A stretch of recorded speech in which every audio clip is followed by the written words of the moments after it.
جو ہے نا آپ کے جنازے میں شرکت کرنے کے لیے آ گئے. اسی دوران پہلی سب سے ایک شخص کھڑا ہو گیا, کہا کہ میں حضرت خواجہ قطب الدین بختیاری کاکی رحمت اللہ علیہ کا وصی ہوں. انہوں نے مجھے ایک سلپ دی ہے, وصیت کی ہے, جو بھی میرا جنازہ پڑھائے گا تو وہ جنازہ پڑھانے والا اس میں کچھ کوالٹیز ہونی چاہیے.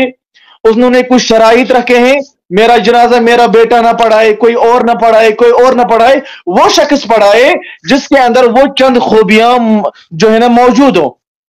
تو تمام لوگ جتنے بھی وہاں پر اتقیاء تھے, جتنے بھی تمام صلحاء تھے, علماء تھے, لوگ تھے, جتنے بھی لوگ رعایا تھی وہاں پر, جتنے بھی لوگ تھے, سب کے سب جو ہے نا اب توجہ ان کی توجہ جو ہے نا اس وصی کی طرف گئی جنہوں نے وصیت کی, جو وصیت سنا رہے تھے حضرت قطب الدین خواجہ بختیاری کاکی رحمۃ اللہ. تو آپ نے جو پہلی وصیت کی وہ وصیت یہ تھی, یہ میرا جنازہ وہ شخص پڑھائے جس نے تمام زندگی میں تکبیر اولا کبھی اس کی تکبیر اولا قضا نہیں ہو گئی ہو, جس کی پوری زندگی میں تکبیر اولا قضا نہ ہوئی ہو, وہ میری نماز جنازہ پڑھائے.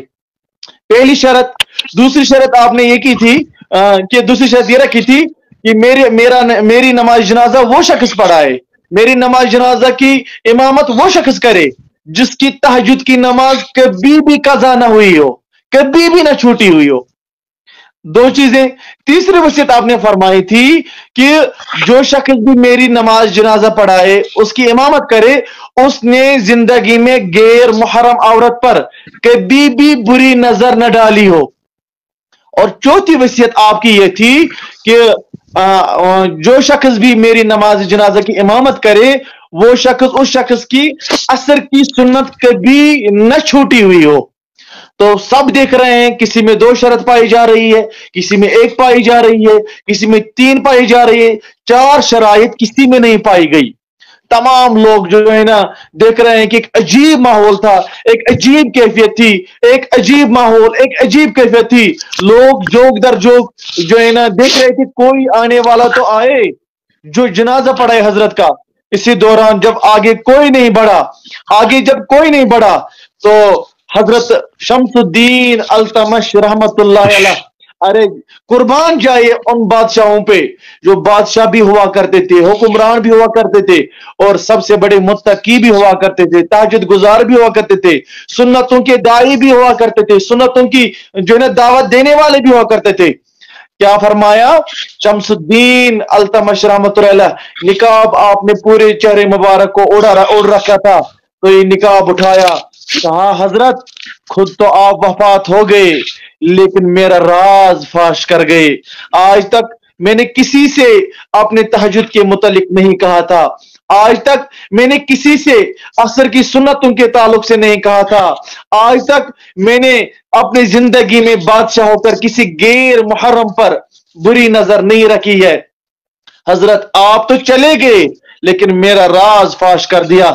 دیکھیے ہمارے لیے سننے کی بات ہے, چاہے کوئی عالم ہو, چاہے کوئی بھی ہو. اس وقت کے بادشاہ کیا ہوا کرتے تھے, آج کے حکمرانوں کی طرف دیکھیے. آج کے حکمران اگر ہم دیکھیں گے تو آج حکمران اسے کہا جاتا ہے جو ہے نا بڑا سوسائٹی میں اسے کہا جاتا ہے جو سب سے بڑا لٹیرا ہو. لیکن سلطان شمس الدین التمش رحمۃ اللہ کو دیکھیے, دہلی کے بادشاہ ہیں اور انہوں نے اپنی پوری زندگی میں تکبیر اولا ان کی کبھی قضا ہی نہیں ہوئی, ان کی پوری زندگی میں نماز تہجد قضا ہی نہیں ہوئی. انہوں نے اپنی پوری زندگی میں کسی غیر محرم عورت پر بری نظر نہیں ڈالی, اور انہوں نے کبھی اپنی پوری زندگی میں عصر کی سنت نہیں چھوڑی. تو یہ تھے سلطان شمس الدین التمش رحمت اللہ علیہ, جنہوں نے حضرت خواجہ قطب الدین بختیاری کاکی رحمت اللہ علیہ کا جنازہ پڑھایا. اللہ عز و جل کی ان پر رحمت ہو اور ان کے صدقے ہماری مغفرت ہو. آمین بجاہ نبی الامین صلی اللہ تعالی علیہ وسلم وعلی آلہ واصحابہ اجمعین.